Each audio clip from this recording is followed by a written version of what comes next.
Hello, everyone. Thanks for tuning in. This episode, we're actually going to go through forwards with FBDonkey. So great to have you back, mate. How you finding it? Yeah, good to be back. The forwards are interesting this year. We've got some pretty common selections, I reckon, that most teams are going to have, and then just a few little True. spots where there might be some disagreement. Yes, I agree. I've mixed some things up there, which will be interesting to see how that plays out. But yeah, let's jump into it then. We'll just smash out the forwards. I'm just going to start with the sort of primos, and then we'll go through some of the mid-price options, and then the rookies, and then anyone else you're sort of considering from there. So let's just start with the primos. I guess F1, that's going to be a lock, isn't it? 74% owned. Everyone's picking Sheasel. If you're not, I just think that's crazy. You've obviously 74% seems low. it does, doesn't it? Yeah. Buy Well, free. he's coming off, was he 117 the year before or something like that? So Like, yeah, something crazy like that. It's priced at 107. There is genuine upside there as well. Yeah, that 74 seems pretty low. I agree. So he's a lock. But this is where I guess it gets a bit interesting though.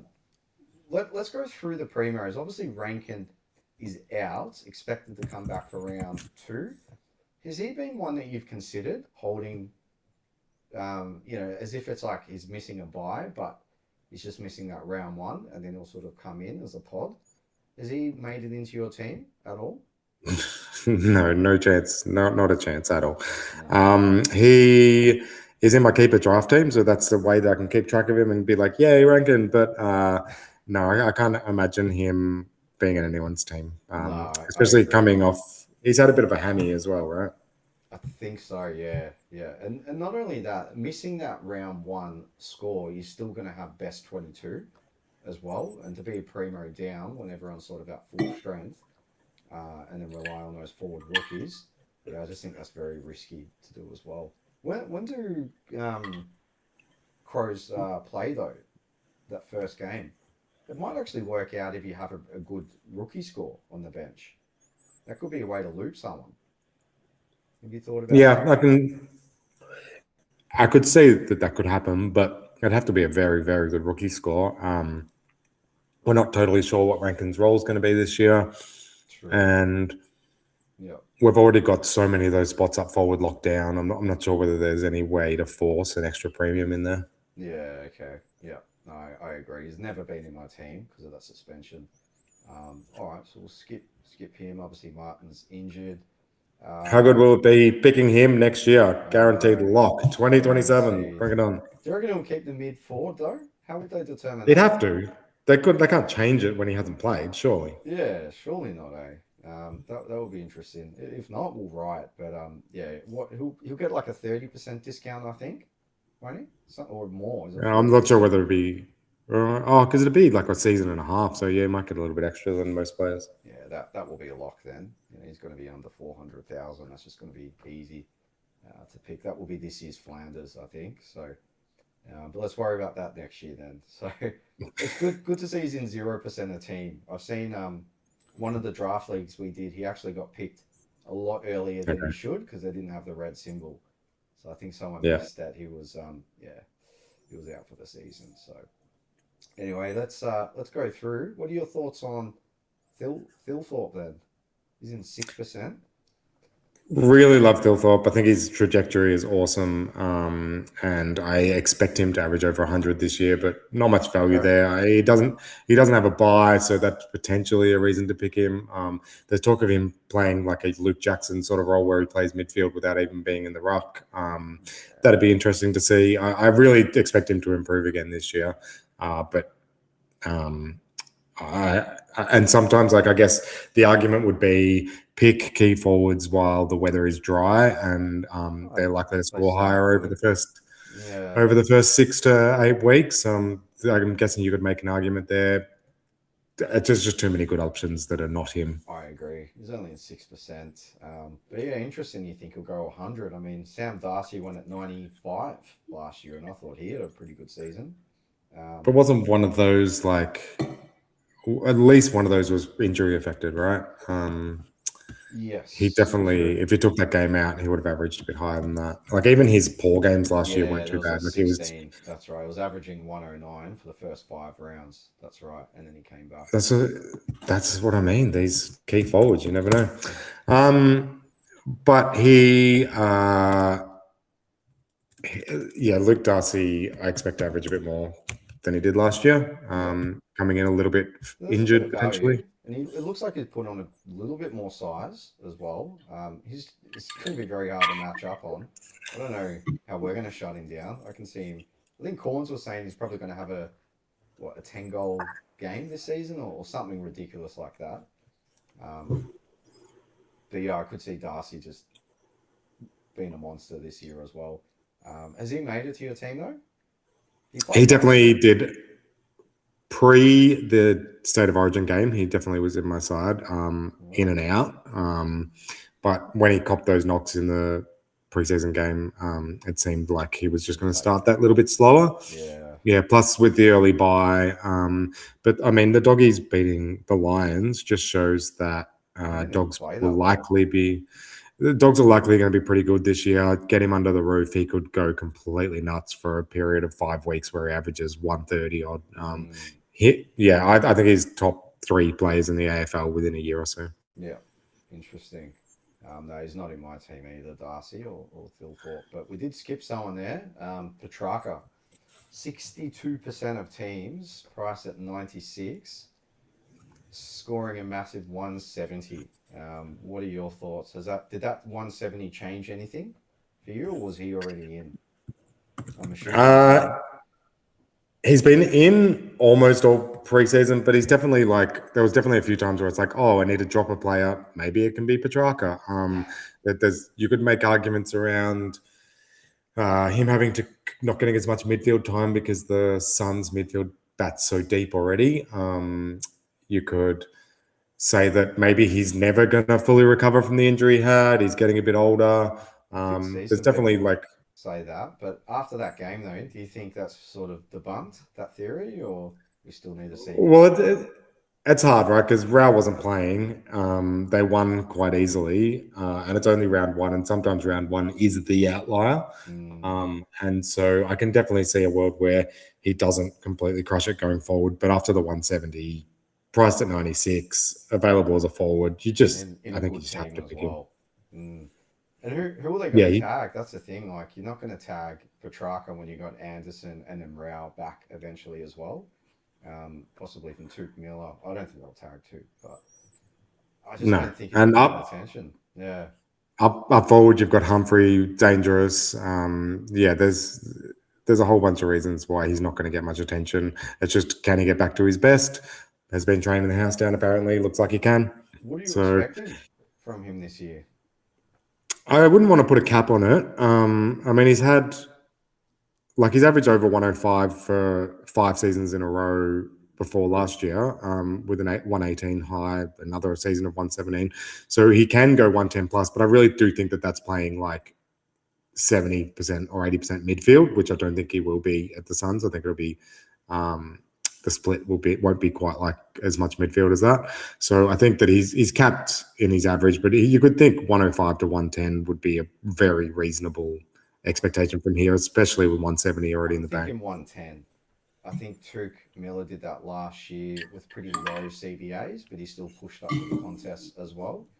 And maybe Petrarca is a little bit deeper, but I think he'll make up for that with the goals, hopefully as well, if he can average a goal or two a game, possibly. The fact he's proven it 2023, 2022, 2021, and 2020, all 110 plus. You're right. I mean, this could be a year where he goes 120. Who knows? I'm not sure he'll get back to that best, but I'm expecting a 110 from Petrarca, even though he's got that early buy. I even put a bet on for him to win the Brownlow when the odds were really high.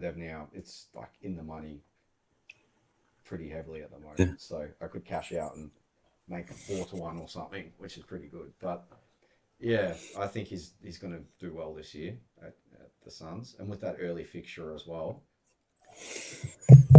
I think a scary fade not to start, in my opinion. So he's in for you and me, right, Petrarca? Yep, sucks that he has the bye, but he's in. He's in. Yep. All right. So, what are your thoughts on Myers? Averaged 94 No, last year. Is in 0%. No. Change of rules or 0% is too anything? high. Yeah, there might be a few there. Might be a Yeah, few no. people, but no, agreed. Haven't considered. I got him in one of my draft leads. I'm not too happy about it, but I don't think he'll do the 94. So we'll skip that. And Keziah Pickett. What are your thoughts on Pickett then? Price at 91 Uh, and buy a free. he's been in my team. What about you? He's not. No.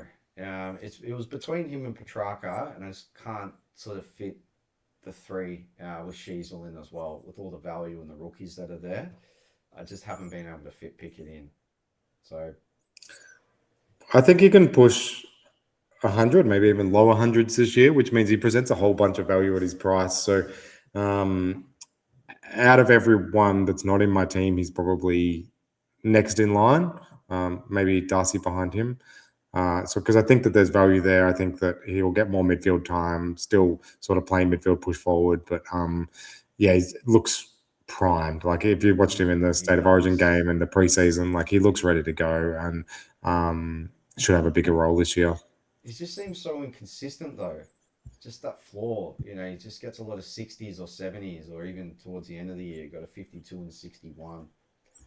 That's sort of what worries me, just that he's just is inconsistent. Maybe this year is not, and you just see all those sort of ceiling scores, where he might get like a 180. He could be the first player this year to get, 200. Who knows?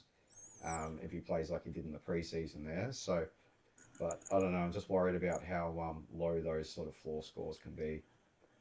Yeah, I think that the game style moving into this year looks like it's going to benefit him with the fast movement out of the rocks and the overlap running. True. But the downside is that we haven't really seen him tagged properly. So if he starts just crushing for a period of 3 or 4 weeks, you'd think that he's the number one target at the Demons to cover True. tag. Yeah, I don't think they're going to tag Steele or Langford or Windsor, depending on who moves there. I agree. I think he'd be the number one tag if he looks too dangerous. So is he in there for F3 for you at the moment? No, I don't think I've got space. I'm already struggling to Same. fit all the forwards that I want. Yeah, same. All Which just right. means that it's pretty easy to dismiss a lot of these guys because there's just so much competition. Well, maybe that's where it's worth having a pod like Pickett then. If everyone's sort of picking the same sort of players, you go someone like a Pickett and maybe that, he does outscore Petrarca for the first 5 weeks. I don't know. I'm not going to take that risk, though. I still think Petrarca's going to be pretty solid in a better team as well. You're a betting man. Do you want to put a bet on that? I'll take Petrarca. No, I've already bet on Petrarca. I've already bet him to win the Brownlow. So, I definitely don't think. Maybe though, 27% of people, maybe they think he's going to score more than Petrarca. I'm not sure for Pickett. But 27% seems a bit high. yeah, yeah, agreed. All right, well, let's go down. What are your thoughts on McInerney from Sydney? He got a No. 142, pretty big, pretty good game. Yeah, it was. I don't know. I just don't see him as an A grader. I'm looking for A graders with roles in my team if I can. I agree. Average 88. You can just, I don't know, just got a feeling you might end up at that sort of 90 average again, and it might not. I agree. I can't see him being sort of a top five. Happy to be proven wrong. All right, so sort of going down the list though, there's not really. I mean, Harry Mackay, I wouldn't go near. He's in 0%. Um, Dunstan Manor wouldn't go near. Humphrey, he's in 3% of teams. Do you think he could break out? Coming off an 82 average last year. Another player that I have in my keeper draft team that I love barracking for, but I wouldn't be picking him in Classic yet. I think it's pretty hard for him to have a consistent breakout. Like, what's he going to average? What role does he need? How's he going to compete with all of those other sons that are competing for points? Might be rotating with Petrarca though, as well. So that Yeah, could be I a could good thing. definitely see that. And they do want him to be that sort of dusty mold. That's I think what Dimmer was suggesting. And if he gets up to that level, yeah, he could be sort of an F1, F2 for us. I'm not sure when that will be though. But yeah, he got a If I 116, which is pretty good. I kicked it, 3 first half goals. I'm not sure whether he got one in the second Yeah, half. it seemed like he dropped off a bit. I know. Again, they got a good early run, but you can't possibly have Humphrey and Petrarca though. I just think that's too risky. No, but especially with the buys as well. If I remember, Dusty's breakout year when he went crazy with scoring was actually pretty obvious to predict in hindsight. Like, I think Danger was the same. Normally, these guys, you can feel it when it's about to come because they're just about to take on a much bigger midfield role. Yeah. It's very hard to average over 105 just playing that forward mainly with a bit of midfield. Yep, I agree. I've got him in a draft as well. Definitely a player you like to sort of barrack for. That's the beauty of draft, taking a risk like that. But yeah, not someone for classic. Bolton, not going near. Toby Green, he's in 5% of teams. What are your thoughts on Toby Green, the Giants? I think if they didn't have, if they didn't have the buy, I'd be a little bit interested at least. There's never hasn't averaged 100 since like his third season or something. So, and that was when he was playing those few games in the midfield. He needs more midfield minutes in order to be able to get to that 100 plus average. And if you haven't done it in 15 seasons, you'd want it to be like, hey, he's going to be our number 2 midfielder this year before you could really pick him and expect him to average over 100. Like, players don't just go from 15 seasons of not doing it to doing it without a really massive role change. And they've talked about a bit of a role change for him, like more midfield time, but it's not like, oh, we're going to make him a pure midfielder. Yeah. I think he's getting a bit old as well. And yeah, I don't know. I can't see that happening either. So he hasn't been in my team either, though, up forward, even with the talk of more midfield. So yeah, I'm avoiding him as well. Have you watched The Final Siren, the new Prime show? Sorry? No? Have you watched it? No. Yeah, there's a new TV show on Prime. It's called The Final Siren, and they go into like some of the seasons from last year and some of the players in much more depth, and you get to know them a lot better. And obviously, it like makes every player more likable. But it's quite interesting watching Toby's half an episode because he does come across as a bit more likable. You get to know him a little bit better, and you sort of start rooting for him a little bit more. Okay, interesting. I might look. Was there something about him not getting along with his dad or something, or? Yeah, that's not a huge part of the episode, but he apparently punched his dad in the change rooms or something. Right. Okay. Interesting. No, I might have to give that a crack. Thanks for that. All right. So going through the list, Fraser, he was in 7% of teams. Only got a 50. What a trap, eh? Even with Bont looking like he only got 19 disposals, I think in those 3 goals, you'd think maybe Fraser would have spent more time. Just didn't happen, did it? Didn't get the score that people were expecting. I don't think that's I don't think that's going to stick. I don't think he'll break out this year. It depends what a breakout looks like. Like, it's his 3rd season, and he's coming from an 80. Could he get up to a 90, low 90s? Sure, that's a bit of a breakout. Like, that's a really good season and a really good improvement. What's going to make him get over 100 though? Yeah, sorry. I'm sort of expecting a 105 or something as a second or third midfielder for the Dogs. So when I say breakout, I thought maybe 105, but yeah, just not expecting that at the moment. He hasn't really been in my team. Probably a month ago, I was seeing what it looked like, but since the preseason games, I haven't seen him get enough CBAs. And that 50 now in the assistant, he's a void for me. Yeah, same. Yeah. All right, so sort of going down the list, there's not really any others that stick out until we get to Flanders, but he's done enough anyway in the preseason games. I don't think we really need to spend too much time on him. Just noting that we are recording this before the Collingwood St Kilda game, so there could be some sort of shock in that game. I don't imagine it would be a shock of him having a much slower role or something. Like, even if he scores 60, if he's playing midfield, I'm picking him. Yeah, I agree. That's what we're looking for, isn't it? The role. We know what to expect from him. I'll tell you what, though. What about Draper? He's only in 3% of teams. If he's named for round 1, is that someone that you would consider? Is that a possibility of him being named round 1? It says expected to be available for round 1 to 3. Yeah, I'm not sure. Maybe there's a more definite timeline on that though. But imagine he is named though. I think if he had had a full preseason, then I would be 100% picking him. Yeah. Okay. But coming off an Achilles, you just don't know how that's going to affect him, especially as a ruckman. So you reckon yeah, back in anyway? Potentially, or he might not be able to dominate like he sort of was looking like he was finally ready to dominate at the start of last year. And he just it might. That's right. My feeling is it might take him like half a season to build into it. But under 400k for a ruck this year, like he'd be the value ruck selection. You'd be with so much uncertainties in the ruck, you'd probably go McAndrew, Draper, or put Draper in your flex. Yeah. That's right, as that sort of backup for McAndrew. That would have been perfect, but yeah, I'm not sure I'd go there, even if it was named in round 1. I'm a bit worried about that as well. So he's only in 3%, but yeah, I could see that sort of changing if it was named. All right, well, looking through, Connor McDonald, I think we're going to get to more mid-prices now then. What are your thoughts then on Connor McDonald? He got a 94 in that loss there. He's in 7% of teams. Thoughts? He hasn't really been on my radar. Like I know, like it's been on the periphery of it, so I've just been keeping an eye on him. But there's just too much uncertainty around what that role is.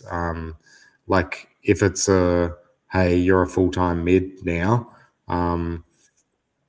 like and you're third or fourth in rotation, then that's someone that I want to consider. But just the words coming from Mitchell's mouth himself and the uncertainty and watching him on the game on the weekend where he was sort of starting at that half forward and pushing up to the stoppage a bit, it just looked pretty hard to justify paying that much or backing him in personally. He's priced at 70. He's already got that 94 in. But yeah, I agree. I thought maybe with day out that he would be the one to step up and could explode. If he got like a 120 or 30, I'd be a bit worried and, a lot more ways. But yeah, he's not in my team at the moment as well.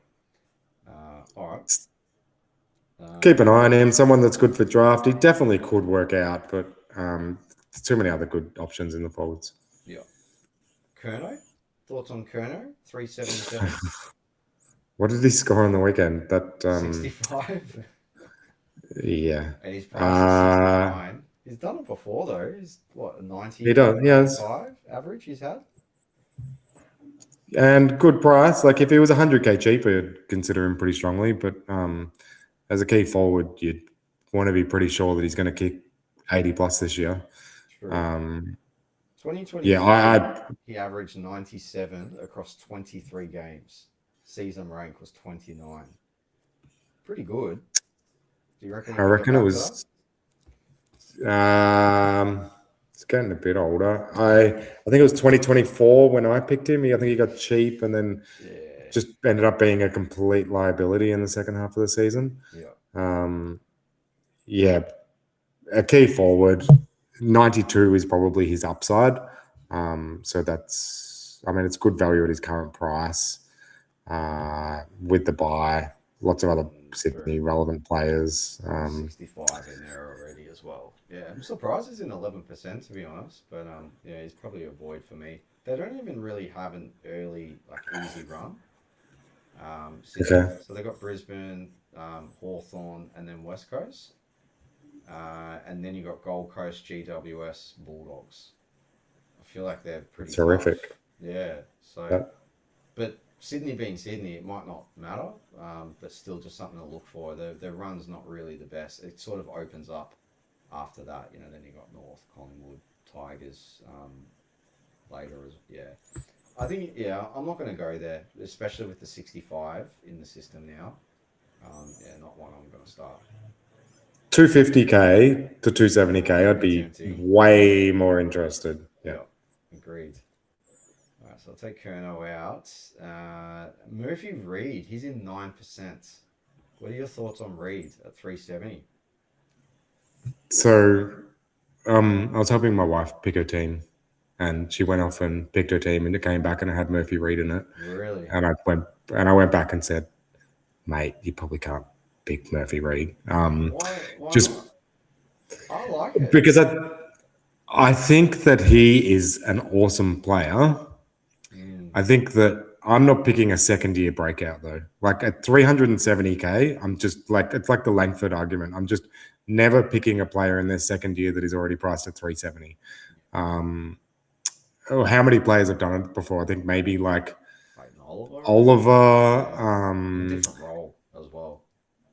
Yeah, maybe 5. And going back in the day, maybe like Pendlebury did something like that. Like Dusty, like you're looking at like 4 or 5 players in the history of Supercoach that have been able to justify a second year price tag. I think at that sort of price. So, and again, it's a mid forward role. Like it's like if he was going in to be like top 3 mid, maybe.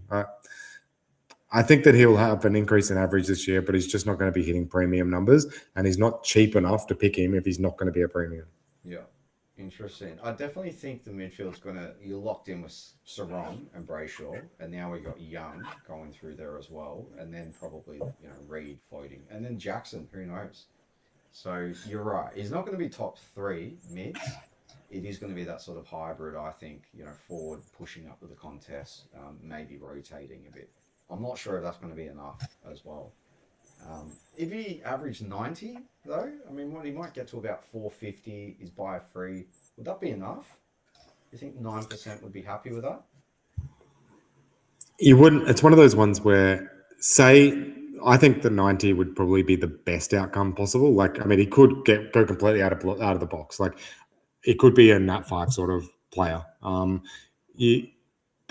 But if he goes 90, right, which I think is best case scenario, that's a like, that was okay situation. It's not like yes, I won massively. Like I don't see many situations where you're like really, really happy that you picked him. Just because he's starting at 370. He only had 3 tons last year. I know it was his first year, but that's still really good for a first year. I missed that last year as well. I didn't start him, unfortunately, so I missed out. Well done everyone that did, but yeah, I agree. I'm just not sure how consistent that will be. It's one of those ones where it's like, hey, he's had a great preseason. I really like him as a player. I think he's going to get a lot better, but he's still not going to be a Supercoach pick. Yeah, agreed. Yeah, I think 90 best case is still going to be pretty awkward as well up forward. They've got a good run though. The first 10 rounds. There could be an argument that he might start hot and then you can sort of upgrade him to someone else, another forward primo possibly, or mid primo even as well. After the Geelong game, they've got Melbourne, Richmond, Adelaide, Collingwood, West Coast, Carlton, and then Essendon in round 10. Like there's a stretch there where he could seriously go nuts as well. So, but look, I'm the same. I'm not going to go there. I'm not going to pick him. All right. Next one's Rochelle. What are your thoughts on Rochelle? Is he in your team? He's probably a bit of a trickier one because there is like he's got. I think the difference with Reed is that Rochelle has more seasons in the system, and therefore is likely his development is probably a little bit higher in regards to his body, and so he's probably going to be able to sustain a bit more of a midfield role. So I think that in some ways you could say their roles are similar. You could say Reed's a much better player than Rochelle, or will be a much better player than Rochelle. So you could make the argument for Reed there, but I just think Rochelle's maturity and he's more likely to have a 50% midfield role than Reed is. I think Reed's more likely to be like a 20 to 30% guy. What do you think? Yeah, I agree. I'll tell you one thing I'm watching though, Saligo. If Saligo is out for all the rumours or anything like that, I know he was playing, I think, in the practice match in the A's, and he had that heart issue, so they said. So I hope he's all good, but if there's anything more to that and Saligo's out for an extended period of time, I'm going to be picking Rochelle. I think there's just going to be a really big hole there. I think Dawson, Saligo are going to be the sort of number 1, number 2 mids, and they're a bit lost on the mix after that. But if he was only getting, say, 30 or 40% mid time, I think there'll be a bit of a bump, but I'm not sure it'll be enough. Again, that awkward maybe 85 average or something. But if there's any issues to Saligo long term, I'm going to go. I'm going to take that risk with Rochelle. I think Wow. he'll step in. Okay. So yeah, if we don't see Saligo named round one, I'm going to readjust my team to put him in. That's what Wow. hands it for me. That's a massive call. I reckon they go Dawson, Berry, Peatling, and then have those other guys running through. So the Even without Saligo. Thilthorpe, yeah. So then you've got so if Saligo's not there, and so then you've got Thilthorpe, Rankin, Rochelle. You've got a few there. So I'm not sure that he becomes like a 70% mid. I think he's still like looking for best case scenario, maybe a 50% mid. Is that enough at his current price? Maybe it is, because then he's pushing. Like, what average would you expect him to get if he did get that role? Like, I'm thinking 90 best plus? case scenario is 90 to 95. Looking at Saligo though, he did really well last year. Oh, I'm in the it's here. He averaged 90. So yeah, I'd be expecting Saligo's, I guess, output for Rochelle as a forward. So yeah, I'd say So 90 minimum. a little bit like we discussed with Reed, is 90, like 90 is good. Is that a big win at that price? There could be more upside as well, possibly. So yeah, I agree. I just feel more confident there in Rochelle that he's been in the system longer than what Reed has as well. So, Yeah. I'm just looking for like a player like Rochelle. I want upside to be premium if I'm paying that much. yeah. Is 90 to 95 a premium in that spot? There's I'm talk. There's not talk we convinced might that be it getting is. like Tuke Miller, Zach Merritt maybe forward as well. So then you've got Sheasel, Petrarca, Flanders, and then maybe some of those guns. Yeah. Yeah, that would definitely complicate the forward line, wouldn't it? Suddenly that 90 wouldn't really be a lock anymore up forward. It just becomes real tricky with a player like that, that if they say their best case happens and he goes 90, 95, really you're going to want to trade him to one of those guys, and you will have made your 100K or whatever, and you've got all those points on field already. And so that's a really good outcome. But if he's averaging 95, are you really going to actually pull that trigger? Yeah, he'd be one of the last to upgrade. That's right. All right, big watch and see. He's not in my team at the moment though, but he's probably one of the more favourites for me, depending on Saligo. I'm definitely not trying to talk anyone out of the pick. He's been in my team sometimes. 8%, yeah, 8 and 9% for Reed and Rochelle, which is interesting. Yeah, 8% seems low. Yeah, it does. Does seem a bit low, but we'll see. I was just looking at the just while we were talking about Reed before, I was looking at the Nat Fife second season Oh yeah. thing that I was talking about. He's averaged 106 in his second season after wow. playing as a skinny, too skinny small forward in his first season. So like it can happen. It's just like There you go. like this has happened. It's happened like twice in my Was it 15 years of playing handful? SuperCoach. You know, like And they've turned out to be not even a absolute handful. goats as well. It's Yeah, crazy. great to the game sort of thing. Like Exactly. like it is possible. And then after that, Fife didn't average over 100 for the next like 3 or 4 seasons. So yeah, I think it's just very, very much an outlier that can happen, but just so unlikely. Yeah, no, I agree. I'm avoiding both there. So, all right, well, I'm going down the list now to see some more mid prices. There's a lot there that's not really relevant, but one that really stands out for me is Jordan DeGoey, 321. He's only in 12% of teams, priced at a 59. Is he in your team? He definitely has been in the last a lot for the last month, to be honest. Interesting. I think that 12% actually surprises me because based on the public chatter, I would have had him at 2% because I just haven't heard anything about DeGoey. Give me your reasons why he's there. Well, for me, I'm just looking at the stats now. His average 82 in 2024, 96, 85, 85, 81, 87, 87. Like for the last 10 years nearly, he's average minimum 82 plus, excluding last year where he got 59. I think they're going to play him in the midfield. Looking at the end of last year, he had high CVAs, not for a good score. I think it was a bit underdone with fitness. I'm not expecting him to be a keeper, but I still think there is potential to, maybe get back up to 90 as well. And he's cheaper than Rochelle. Yes, he's got the early buy. I'm pretty confident on his role compared to Rochelle or Reed, so that's why he's been in my team and he's a bit cheaper. That's sort of where I'm at. I think I'll have Dacos, maybe Josh Dacos as well, and Degoe, and I think Pendlebury will probably be taking less CBAs. He's getting old now as well. So yeah, if I was Collingwood, I'd be playing him in the midfield. I think that this is where the price is different. What's what is 320? Is that right? 50K makes a big difference going from him. It makes a massive difference. Yeah. Yeah. So if we say that Dacos is upside, which he showed like 2 or 3 years ago, he averaged 96, right? So let's say that 96 is the upside for Rochelle, Reed, and Degoe. Well, you pick the cheaper one. Yeah. Who's 60K cheaper, and you probably pick the guy that's done it before.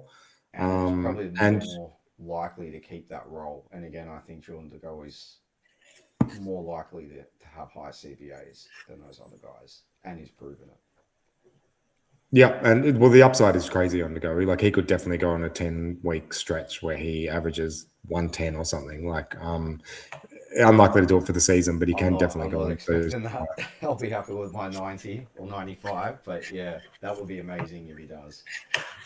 I had him for a really long time. A couple of performances over round 0 probably made it difficult for me to keep him in their side, like Petrarca and Buderick and other players like that. Let's see how he goes. I would love. I bet if he that's right. Would that change anything for you? I reckon his ownership might double if he turns up tonight. 100%. If he spends like 70% plus in the midfield, and he's had a great preseason, and he's a good player. So really, it's about role for me. So if he is going to be their second or third mid at 320K, I think you got to take it. So I'd be scrambling and trying to find a way to get him into my side if the role looks good tonight. But he's not in there at the moment. Not in there, but like I said, today is the first time in a month that he hasn't been, and it's really tricky because there's been a bunch of times in the last month where I should have taken him out, or I felt like I should have, but I've just been like, no, I've got a feeling about this. No, I've got a feeling about this. I've got to keep him in there. I've got to keep him in there. And then eventually found a reason why I just couldn't anymore. Right. But maybe I can find a reason to get him back. We'll see tonight. But no, he's in my team, though. He's actually been locked in there. So, all right. Well, there's not really too many others. There's Trelaw, but we know he's sort of already been injured a couple of times this preseason. Just can't get a good run at it. I'm avoiding. Just not going to go there. Too risky. When's he even back? Yeah. Do you know? Some chance that he'll be back next week. Yeah, but even then, it's really unclear what his role is. He'll probably come back and score hundreds. It'll just be ridiculous, but I'm just not going to take that risk, especially with an early buy and interrupted preseason as well. That's probably one that will burn us, but he's only in 5%, so not everyone's going to have him anyway. I think so. Yeah, I think that the one thing that we probably should just go back and slice on Degoe before we move on completely is just Trelaw reminded me on it. The injury factor is huge. Like he always gets injured. I know. You've got the discount on the price, so that's where he becomes so cheap that you're willing to take the injury risk. And I think that under 350 is probably where that category sits. Yeah. Maybe like it's like Young in the midfield. It's like Parrish. Like they're like super injury prone, but they just got so cheap that you can potentially start to begin to take that risk. I don't think he's ever do you want to full season? Looking at the stats here, you're lucky to get sort of that 15 to 20 games, I guess. I agree. The injury risk is pretty high there for Degoe, given the age as well. So not really on his side. The difference is with Young, Parrish, and Degoe, the difference is that they've all had full preseasons for the first time in a while. True. And that's where Trelaw is just in a totally different situation. He's had a calf injury already, wipe him off the books. But the fact that they're coming back with their first preseasons in a while just means that there's a good chance that maybe this year is different. Yeah. I hope I hope not too many of them fail. That's the thing, but I'm ready to take that risk, I think. No, good. Anything else before we go to Laylaw? Nope. No, Laylor's in 19% of teams. That's interesting. That's higher, way higher than I thought. What's your thoughts then? That seems 4 times too many. He I does think look that good. Did you see him against the Bombers in the practice game? only a little bit of that game, only the highlights. Oh, okay. He's got a presence. Like in the first quarter, just took an amazing, like a dusty presence at times. I think he's going to be a very good player for him. But I'm not sure how consistent that will be. But with all the injuries they're having, he actually might be pushed more into the midfield. I think Cummings injured. Smiley's out as well. You thought maybe they might have stepped up. Um, but I think he plays deep forward a bit too much for my liking, and then moves into the mids. I mean, um, yeah, I don't know. The I wide, think mm, I think that 1 year he will be an amazing pick, and hopefully he keeps the forward status. But I think we're still 2 or 3 years away from that. He's not that cheap. 300K is just not that cheap. He had some injuries in his draft year, then like had serious hamstring injuries last year. I don't think he did the full preseason last year. I was reading somewhere that he like was really, really good at cricket when he was younger, so didn't really do footy preseasons as a youngster either. So oh doesn't right, really have the body of work behind his body to really be going into 80% midfield in his second year. yeah, And he's such a prized asset for them. I think they'll protect him a bit. I think I so. just, I think that's what they're doing because he's so deep when he's lining up from the goal square when they put him up forward. That's how strong and good he is up forward. Um, yeah, so I agree. I think that they're probably going to protect him a bit more. I'm surprised he's in 19%. I wouldn't be surprised if he does come out firing though, as a very good start. Um, Probably my corrective backup option if the goalie fails. Maybe I can move down to Laylor, but yeah, I'm just not confident starting him anyway. yeah, Yeah, cool. nowhere near my team. No, same. All right. Not really anyone too relevant in the other mid prices. Sort of going down. Houghton. I was interested to see how Houghton was going to look, but he's now injured and out for a long time. Again, I Oh, think is that he? yeah, I think so. I think he had a hip issue. Says expected times yet to be confirmed, but I remember seeing that he was out for like months. I thought so. Okay. That's a shame. And was injured a lot last year as well. Yeah, Again, probably like too expensive. yeah, 267, but no, he's in 0%, so I think everyone's sort of yeah, writing him off there. All right, well, the next one then is Butterick, 245, scored a 105 last night. Is he in your team?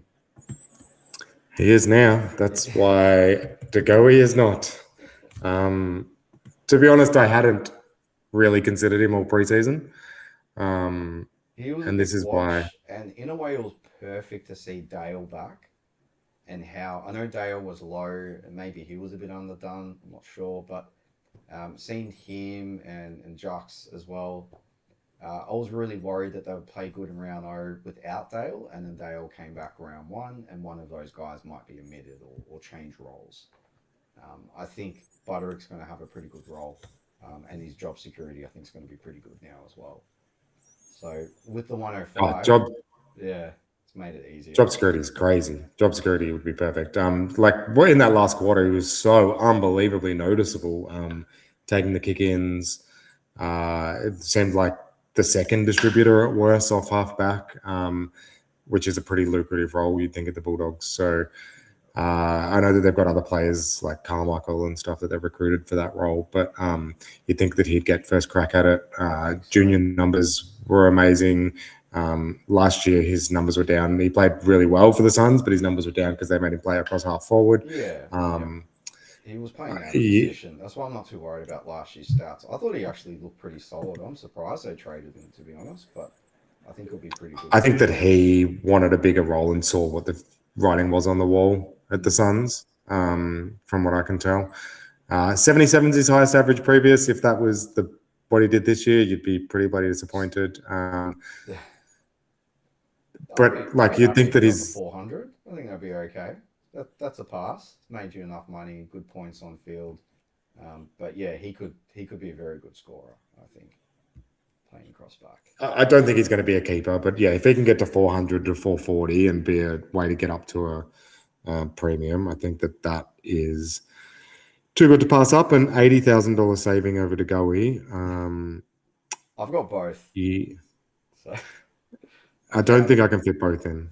yeah, I've had to rejig a few things, and that could change again. So we'll see. But yeah, I think he's a must pick. I'm surprised he's only in 8%.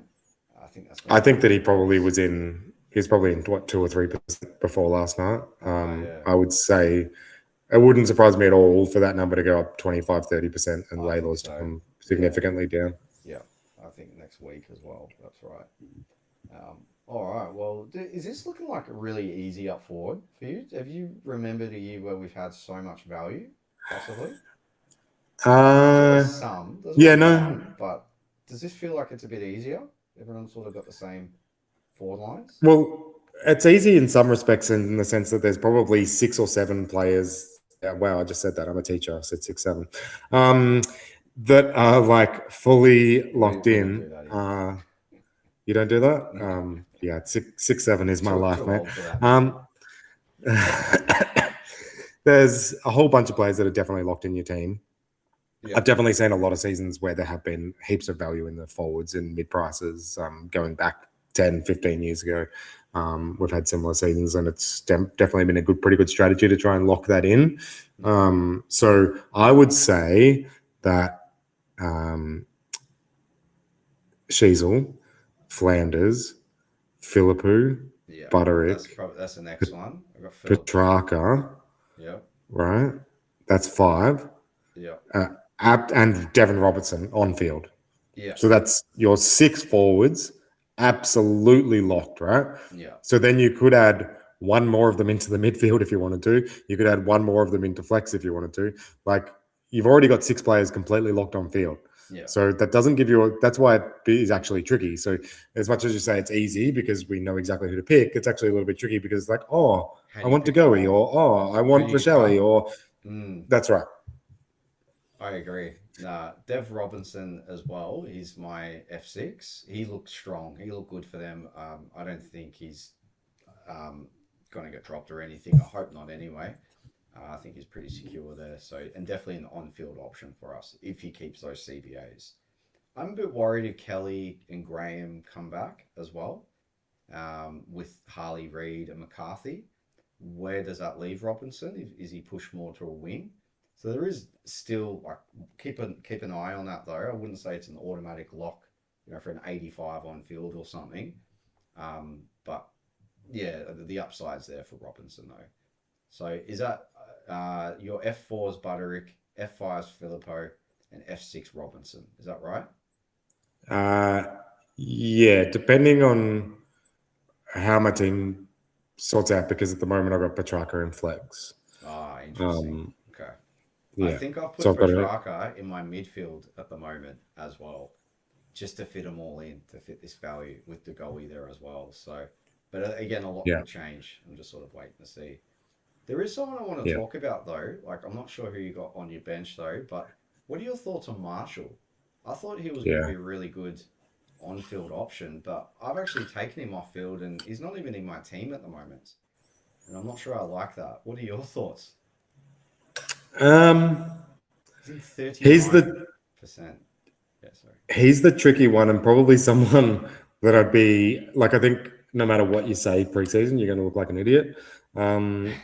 He's like, do you remember Finlayson last season in the preseason? Finlayson took over, went from forward to back at Port and scored like 90 in a preseason game, and everyone was like, oh my God, he's going to be so amazing. And then he just was not amazing at all.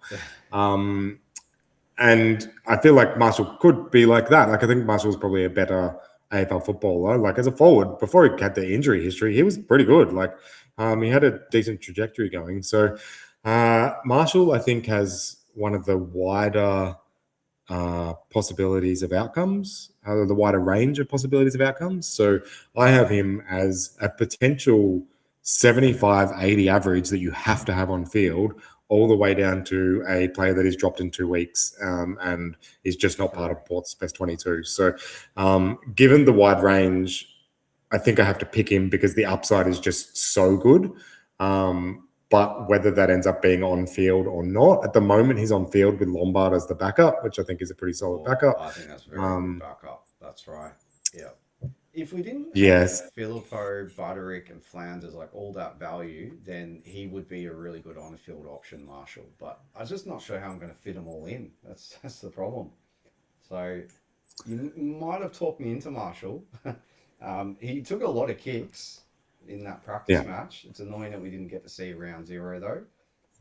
If you think of like, what's his face, Jones from the Dogs, who used to be a Carlton, and you think of like Rory Lobb, and like there's a history of these forwards who didn't make it as forwards going back and becoming quite good, important players. Yeah, I agree. And we could see him get the 350 pretty easy. He could, that could make a lot of money for us.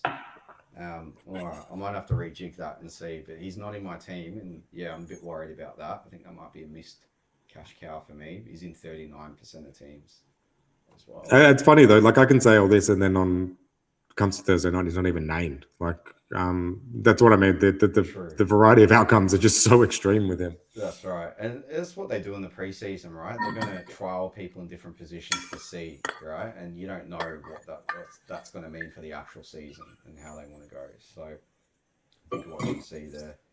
All right, so is he on your bench show or not sure? Currently on field. Depends whether I end up taking DeGoey or not, or there's a few depends in there. Okay. So I have Marshall Robertson on field, Lombard on the bench. I think Lombard is an absolute lock. What did he score? He looks great. 69 on debut. Or not debut, but this is his second season. Came extremely highly rated. Looks super fit. Absolute lock to have on your bench. I'd be okay to field him if I needed to. And then he's going to be a really good cover option. Some of the games that he's got there, if you look at when Petrarca and Flanders and Butterick are out, you've got West Coast, Richmond, and Melbourne, right? Not so much round 1 because you're probably going to field your others, but Richmond and Melbourne as cover for those games. I think they could be really good spike scores on those weeks as well. So absolute lock, Lombard. Really. And then for me, the next guy would be Lockie Dovison. Right. If I can afford him. At the moment, I've got Gothard in there because I think he'll play, but don't love that at 120k. I think he's going to be a very, very slow burn. I think Dovison will have some spike games. He's that sort of player. Good. He looked really good actually. He's in 20% of teams. I agree. I think he could. They've got a very good run north to start as well. The first sort of 6 weeks, I think, as I went through with LDU before. So that's kind of when you want them to have those spike games, right? You only really need 2 good games, and they're probably going to make some cash. They could be West Coast, Essendon, Carlton, or Richmond. Any of those, and he could be a very good pick. Would you consider beefing up, I guess, all these forward rookies if we're a bit low on, say, the mids or another line, or you just got to try and pick the best options and someone's not going to make it? What do you mean beefing up? Like taking more of them? Yeah, taking more of them and not playing someone like a Petrarca or DeGoey or someone, and just so you can field those extra cash cows. I definitely think I've moved in that direction. Like at the moment, with only 1 rookie on the field in the midfield, in order for that to happen, I've moved Petrarca to flex, and I've added forward rookies on field because they seem a bit stronger up forward. Yeah, interesting. That's my biggest dilemma at the moment. All depends who's named as well on Thursday night. So there's one player I want to touch on though, which we skipped. Lincoln McCarthy. He's in 2% of teams. He's at 170,000. What are your thoughts on him? Did he play last night? Just check. Oh, I just got rid of it. He didn't. No. Yeah, it's okay. So he's not. What have you guys named though? I think what they were looking at him, maybe half back, slightly half forward. No. I just I think that Lohman has probably taken his spot in the last couple of years. So he was a bit of a watch and see. He's never been in my team, but I thought, oh, let's see. But yeah, he didn't even play, so not an option.